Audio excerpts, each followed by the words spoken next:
네, 이 5.18 망언 논란이 불거진 지 오늘로써 일주일이 됐습니다. 지난 8일 문재인 공청회 이후에 야권의 비판, 그리고 5.18 단체의 항의가 들끓었죠. 사태를 수습하기 위해 자유한국당이 당 차원의 징계를 내렸지만 오히려 이 꼼수라는 비판이 나오면서 논란은 더 커지고 있습니다. 자, 우선 이종명 의원, 당 윤리위에서 제명 처분을 받았지만 확정까지는 쉽지 않을 것이라는 관측이 나옵니다. 자, 우선 이 정당법에 따르면요.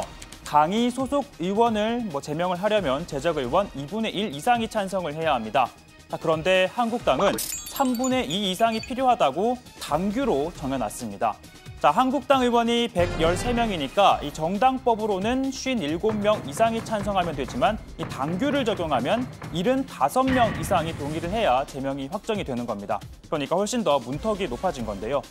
자, 또 이를 위해서는 원내대표가 의원총회를 열고 이 안건을 상정해야 합니다. 자, 그런데 최근 사례를 보면요.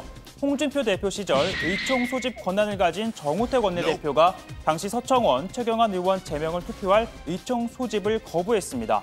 당시 동료 의원의 제명을 이 표결로 정하는 게 좋지 않다는 이유에서였는데요. 그러나 물론 표결 없이 제명한 사례도 있긴 있습니다. 18대 국회에서 여성 비하 또 성희롱 논란이 일었던 강용석 전 의원은 당시 김무성 원내대표가 의총을 열고 만장일치 형태로 통과시켰습니다. 자, 이틀 뒤 미국에서 돌아올 나경원 원내대표의 선택은 과연 어떠할까요? 자, 문희상 국회의장과 함께 미국에 갔던 여야 방미 대표단 각자 행보를 펼치고 있습니다. 자, 문희상 의장 등은 뉴욕으로 이동해 재외 동포 간담회 등을 가졌고요.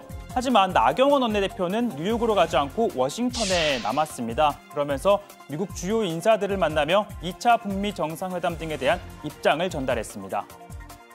See you later. Thank you very much. Thank you. I remember now. I remember. That's right. Thank you very much. It's great. Thank you so much for coming in. See you again. Thank you very much. See you again. Nice to see you again. Thank you for being here. Thank you. 그의 노후는 비핵화 이전에 주한미군의 철수 또는 한미 군사훈련의 축소 또 그리고 제재 완화가 있어서는 안 된다는 것입니다. And the three no's is one, there should be no reduction in the hits in Korea. I agree.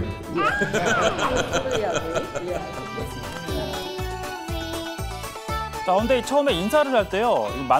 다시 만나서 반갑다라고 인사를 했는데 왜 다들 see you again? 다음에 또 만나 이렇게 굿바이 인사를 하는지는 잘 모르겠습니다. 자, 아무튼 함께 갔던 민주당 이해찬 대표 먼저 귀국을 해서 오늘 아침 당 최고위를 주재를 했습니다. 자, 5.18 망언 논란에 대해서는 더 이상 이 같은 발언은 참을 수 없다라며 이렇게 당부를 했습니다.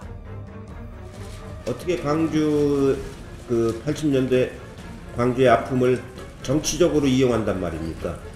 정말 진심으로 제가 말씀을 드리는데 그럴 사안이 아닙니다. 그런 짓을 하면은 정말로 죄를 받습니다. 자, 이 와중에 전당대회에 출마하면서 당의 징계 판단이 미뤄진 김진태, 김순례 두 의원 함께 간다는 뜻일까요? 이렇게 손을 맞잡았습니다. 자, 먼저 김순례 후보 이 호남을 바라보는 모습이 일주일 사이에 180도가 바뀌었습니다. 정부 좌파들이 지금 판을 치면서 5.18 유공자라는 이상한 괴물 집단을 만들어내면서 우리의 세금을 축내고 있습니다. 우리 자유 수호를 지켜주신 호남의 동지 여러분이 와 계십니까? 와 계시죠? 이분들은 당이 어려울 때 묵묵하게 우리의 당을 지켜내신 애국자입니다. 자, 김진태 후보도 논란이 일고 있는 만큼 연설에서는 5.18에 대해 직접적인 언급은 하지 않았습니다. 대신 자신에 대한 징계 판단이 미뤄진 이 지금의 상황을 선거 전략으로 10분 활용했습니다. 전당대회 마지막 날까지 보류만 겁니다. 그때 만약 당대표가 되지 않으면 이 김진태 이 당에서 쫓겨날 수도 있는데 괜찮겠습니까? 괜찮겠습니까? 자, 그러니까 내가 당대표가 되지 않으면 새로운 지도부가 들어서게 되고 윤리위가 제명 처분을 할 수 있다. 즉, 김진태가 제명되지 않으려면 내가 당대표가 되어야 한다라고 이렇게 호소를 한 겁니다.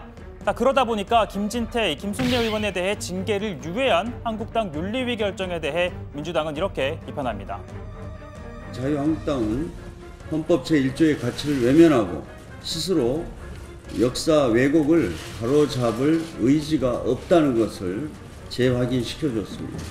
5.18을 폭동이라고 칭하고 쿠데타를 옹호하는 이들에게 당 지도부에 입성할 기회를 준 것입니다.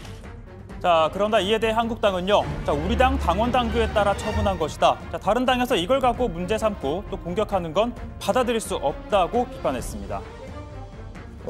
다른 당의 당원 당규를 다 무시하고 자기들 마음대로 처리가 안 됐다고 해서 저희를 공격하는 거는 정말로 그럼 법치주의 하지 말고 당원 당규 다 무시하고 헌법 법률 무시하고 하자면 그거는 이게 뭐 인민민주주의입니까? 어떻게 이런 거는 말이 안 되는 얘기다라고 생각합니다. 자, 이러한 가운데 한국당을 제외한 여야 4당, 이 5.18 망언과 극우 정치를 극복하자라는 주제로 토론회를 개최했습니다. 자, 무려 의원 143명이 공동 주최자의 이름을 올렸는데요. 자, 이들은 대한민국 민주주의 역사를 세운 5.18의 가치를 부정하는 국회의원은 퇴출해야 한다라고 목소리를 높였습니다.